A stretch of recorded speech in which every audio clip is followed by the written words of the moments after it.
Kembali lagi dengan kita di podcast Teman Asik dengan saya Cindy Handayani dan rekan saya dan aku Skarkia. Oke, siap. Nah, hari ini kita mau bahas mengenai ketika lembar kertas menyelamatkan miliaran rupiah. Wah, itu dari judulnya aja udah wow ya, miliaran langsung. Nah, bayangin nih kalian lagi di kantor hari Jumat jam 4 sore udah siap-siap weekend, tiba-tiba bos kita nih ke meja kalian sambil keringetan dan bilang, tolong cari kontrak kerja sama kita sama vendor X tahun 2023 misalnya. Sekarang kalau nggak ada kalian nggak boleh pulang, kita bisa rugi miliaran rupiah nih, kita bisa dituntut nih kayak gitu. Nah, kalau kayak gitu saya kira langsung auto gagal weekend gak sih Mbak Cindy? Iya, betul banget. Langsung keringet dingin gitu, langsung mikirin kan gimana nih caranya nyari dokumen-dokumen itu gitu kan. Terus pas kalian ke rumah tempat menyimpan dokumennya berdebu, gimana tuh? Isinya ratusan dus berdebu pula, terus nggak ada labelnya, baunya juga kayak gudang tua kayak gitu kan. Dan mungkin di Via juga nanti bakalan bahas ya ini. Ya, oke. Jadi kita nanti di sini bakalan ngebongkar nih terkait dunia kearsipan gitu ya. Kalau misalnya dunia kearsipan tuh nggak secepu itu loh.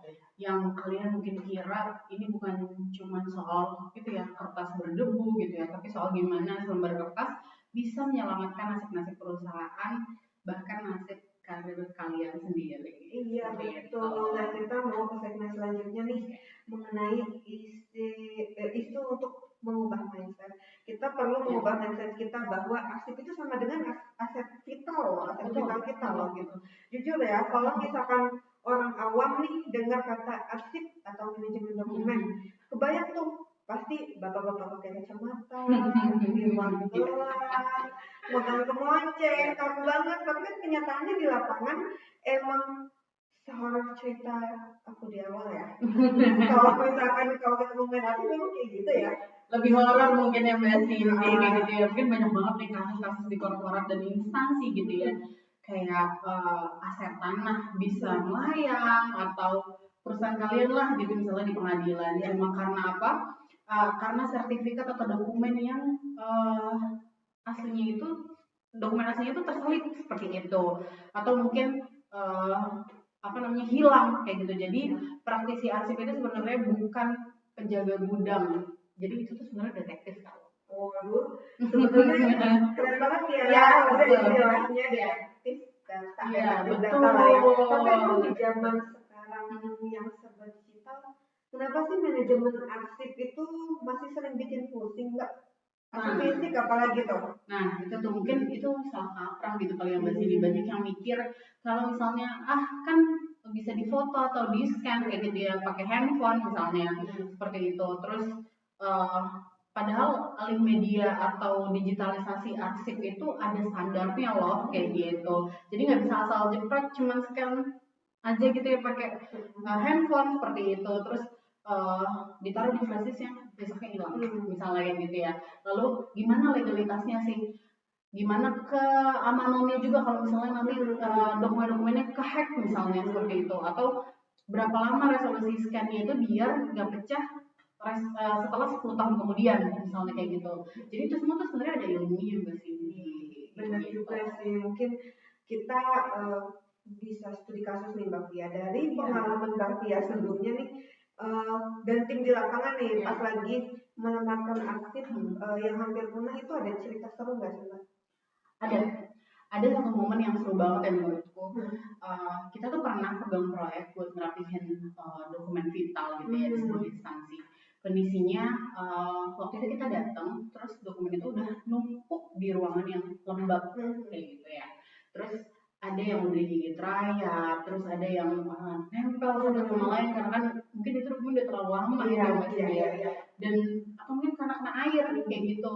Nah itu kita kerjanya jadi kayak arkeolog ya, bukan arsipalis kalau kayak gitu. Dokumen lama ya. Iya betul.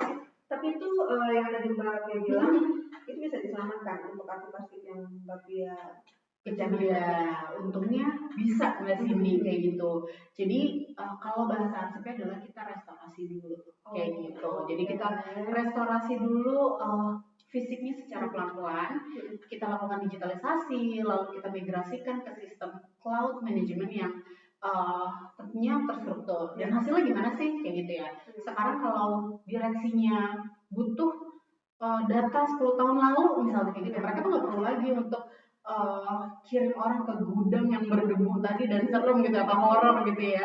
Jadi tinggal ketik aja keyword di laptop, 3 detik langsung muncul. Itu namanya efisiensi dari kayak gitu. Itu keren banget sih.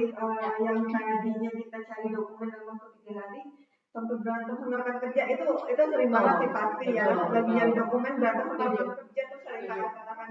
Sekarang cuma butuh 3 detik. Nah, ini sebetulnya ngobrol-ngobrol kayak gini nih, ini membuka mata banget sih Mbak Fia. Jadi buat kalian nih penonton semuanya yang di kantornya masih punya tumpukan kertas terus nggak jelas, mending bisa dirapihin atau didigitalisasi secara benar deh.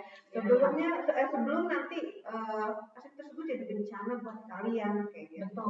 Betul. Jadi mungkin harus ingat gitu ya, arsip itu adalah kayak asuransi kayak gitu ya Mbak Cindy. Jadi baru terasa berharga banget di saat kita lagi butuh-butuhnya kayak gitu. Jadi sayangi arsip kalian sebelum arsip-arsip tersebut tuh hilang seperti itu.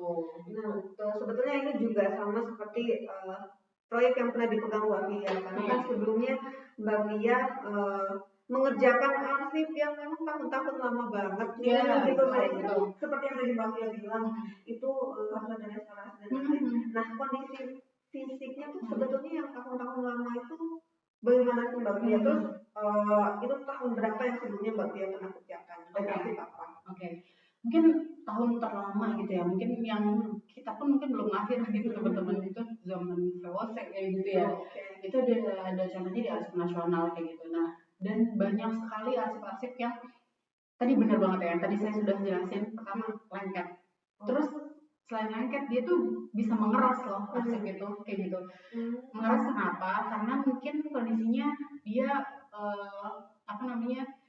terkena rayap atau mungkin pernah basah atau gimana kayak gitu. Jadi ya ketika mau kita restorasi ya cukup kesulitan juga gitu ya. Jadi udah bukan kayak arsip tapi kayak arkeolog yang tadi saya bilang kayak gitu. Karena kondisinya ya jangan sampai kan kita melakukan restorasi arsip sampai dengan rusak kayak gitu. Nah makanya sekarang ini kalau misalnya memang udah ada arsip-arsip baru yang baru kita keluarkan gitu ya, kalau bisa ya langsung kita digitalisasi gitu sebelum arsip-arsip tersebut ya hilang ataupun musnah kayak karena dimakan rayap misalnya, kan jadi informasinya itu hilang seperti itu sih Mbak Cindy gitu. Nah mungkin nih dari teman-teman semua penonton yang ada di sini, mungkin dari teman-teman juga ada beberapa arsip yang lama yang memang bingung nih arsip lama mau diapain gitu, apakah ini sudah termasuk aset atau tidak. Nah kalian bisa cek juga apakah itu memang arsip lama yang memang masih bisa diselamatkan, apakah itu arsip vital yang memang arsip vital perusahaan kalian atau instansi kalian yang memang seharusnya di-scan. Nah kalau misalkan kalian sudah tahu bahwa itu arsip vital yang memang harus di-scan, itu kalian juga bisa menghubungi Mbak Fia nih, karena memang Mbak Fia ini spesialis di bidang alih media arsip. Kalau kalian mau tahu itu, jadi kalau misalkan nih teman-teman mau tanya nih Mbak Fia, kalau misalnya mereka mau pengen scanning dokumen vitalnya atau apa gitu, atau arsipnya sudah berdebu, apa yang harus mereka lakuin, nah bisa dikonsultasikan ke Mbak Fia, bisa menghubungi kalau misalnya nanti teman-teman ngerasa kayaknya butuh nih misalnya alat scanner gitu ya untuk melakukan digitalisasi arsip-arsip yang ada di kantor ataupun perusahaan ataupun instansi kalian seperti itu, ataupun misalnya kayaknya kita nggak ada waktu deh untuk melakukan digitalisasi itu, mungkin bisa juga menghubungi kita untuk membeli jasa kita kayak gitu kan. Kita juga bisa melakukan jasa alih media arsip-arsip tersebut kayak gitu, mulai dari penataan sampai dengan melakukan digitalisasi sampai dengan menyimpannya di cloud yang spesifik kayak gitu ya. Tentunya untuk menjaga dokumen tersebut supaya terstruktur dan tidak cepat hilang kayak gitu ya. Nah itu bisa menghubungi saya di tentunya Instagram saya di via @lata.id seperti itu. Iya betul. Dan untuk penonton di sini nih, untuk teman-teman Tasik yang sangat tertarik dengan podcast kita dan memang pengen tahu lagi nih informasi mengenai dunia kearsipan seperti apa yang lagi hits di dunia kearsipan, itu kalian bisa follow, bisa subscribe, like atau komen di video ini seperti itu. Terima kasih untuk semuanya. Terima kasih juga Mbak Pia hari ini. Semoga podcast kali ini bermanfaat untuk teman-teman Nata Asif dan juga penonton lainnya yang memang awam dalam dunia kearsipan. Terima kasih semuanya. Sampai jumpa kembali. Bye, terima kasih. Ya.